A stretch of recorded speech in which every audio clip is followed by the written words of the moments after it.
Hari yang cukup cerah membuat beberapa para mahasiswa dan mahasiswi bernafas lega. Putri dan Melati mereka adalah salah satu para mahasiswi itu. Mereka lega karena seminar proposal skripsinya berjalan dengan baik.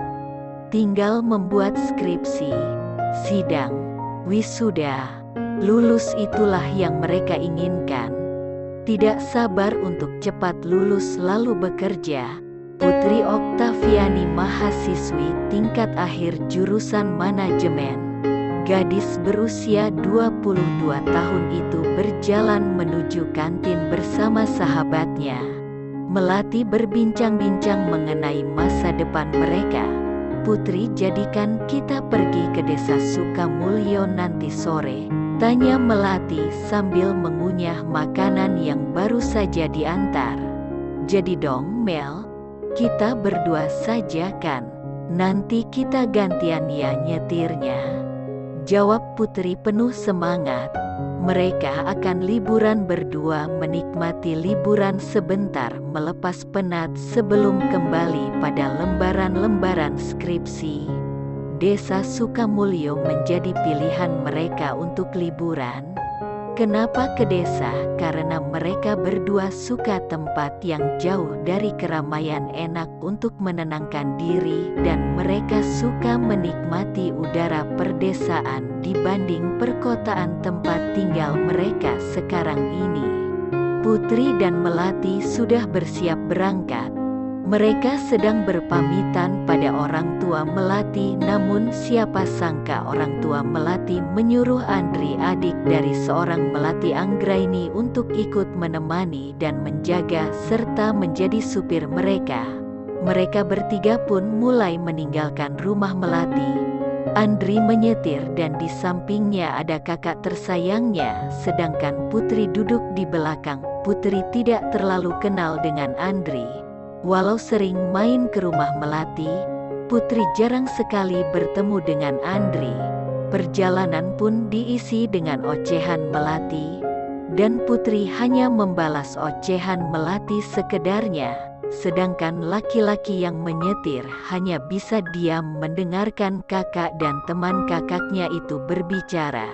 Di pertengahan jalan saat memasuki perdesaan, Melati ingin membuang air kecil dan meninggalkan Putri dan Andri di mobil. Putri cukup canggung berada berdua di mobil dengan laki-laki yang bukan mahramnya, dan juga ia tak terlalu kenal dengan adik dari sahabatnya ini. Tiba-tiba Andri membuka pintu mobil dan ia keluar dari mobil lalu membuka pintu mobil bagian belakang di mana Putri duduk berada. "Misi kak, gue mau ambil headset di tas," ucap Andri datar.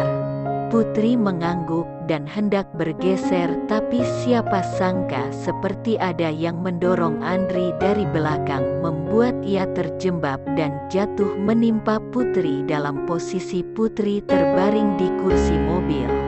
Sedangkan jarak wajah Andri berada 5 cm di depan wajah Putri. Di saat Andri ingin berdiri, ada teriakan seseorang membuat mereka kaget dan menegang. "Woi, ngapain lo pada?" "Wah, berbuat mesum di mobil. Parah nih, merusak moral di desa kita," teriak beberapa warga yang sudah berada di dekat mobil. Memperhatikan seorang laki-laki yang menindih seorang perempuan, Andai segera berdiri merapihkan pakaiannya dan keluar dari mobil, begitu pula Putri. Mereka malu bukan main, seperti terciduk berbuat mesum, padahal mereka tidak melakukan apa-apa sama sekali. Ini salah paham. Zaman sekarang banyak anak muda yang berbuat mesum. Kita nikahin aja mereka. Membuat para warga mengangguk setuju.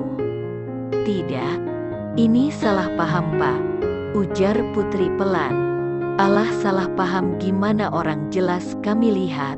Dan mobil bergerak-gerak. Udah deh Neng, gak usah ngelak. Lebih baik nikah daripada berbuat zina terus dosa," ujar salah satu warga. Putri menggeleng, ia takut, ia tak mau menikah, apalagi karena hal yang tidak dibuatnya. Ini salah paham. Sudah, kita bawa saja ke rumah Pak RT, ujar warga yang tadi ikut meneriakinya. Mereka mengangguk setuju dan membawa Andri serta Putri ke rumah Pak RT. Putri menolak, tak mau ikut.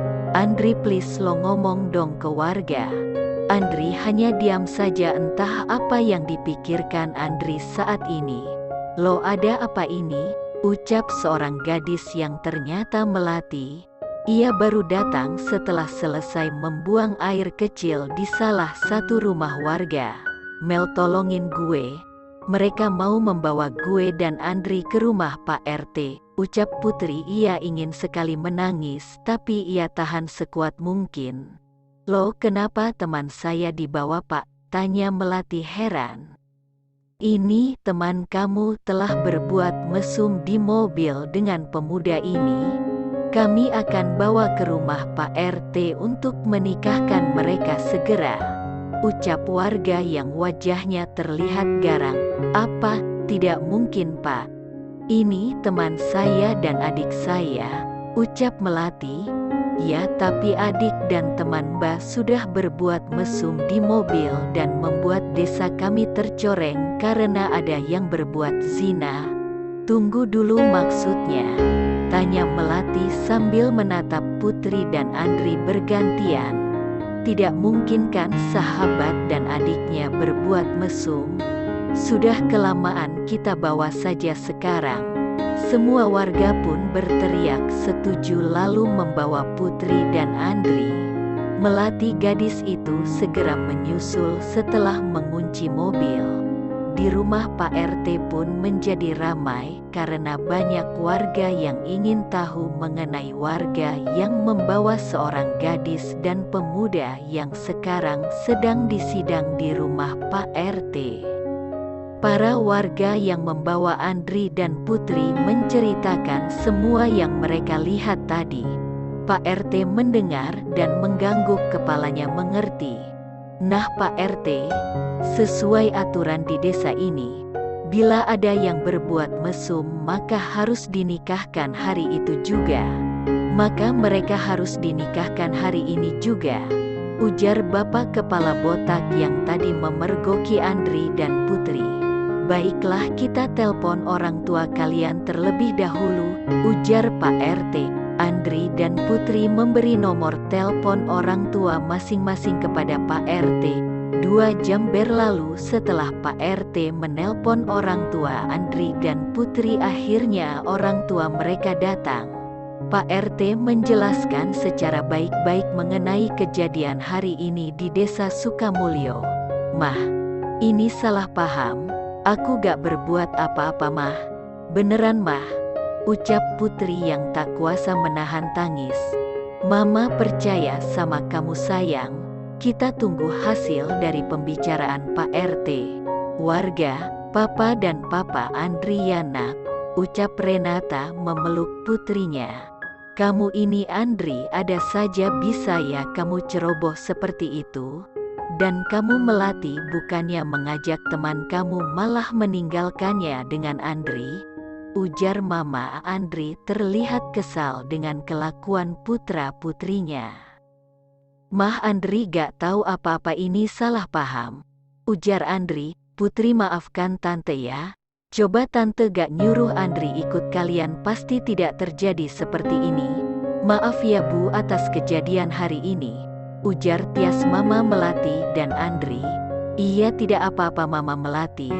Semoga ini bisa teratasi dengan baik. Renata hanya bisa tersenyum pada ibu sahabat anaknya mengatakan kalau semuanya baik-baik saja. Para lelaki sudah selesai memutuskan. Para wanita dan Andri yang berada di salah satu kamar tamu Pak RT keluar untuk bergabung.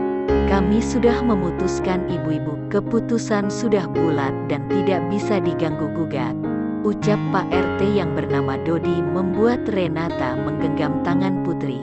Mereka harus dinikahkan malam ini juga, ujar Pak RT tenang. Dek, air mata Putri turun begitu saja. Ia belum mau menikah dan ia tak mau menikah hanya karena kesalahpahaman saja. Renata memeluk anaknya. Apa? Saya tidak mau, Pak. Ini tuh salah paham.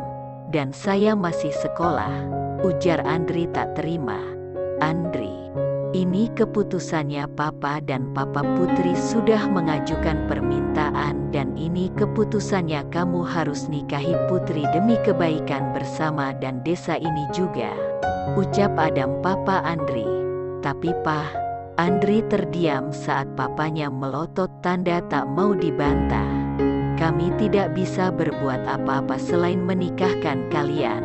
Banding ya kita ajukan tidak diterima karena sebuah alasan yang menurut kami sedikit masuk akal. Jadi Putri maukan kamu nikah dengan anak Om Andri, ucap Adam sambil bertanya pada Putri yang dari tadi hanya berada di pelukan ibunya.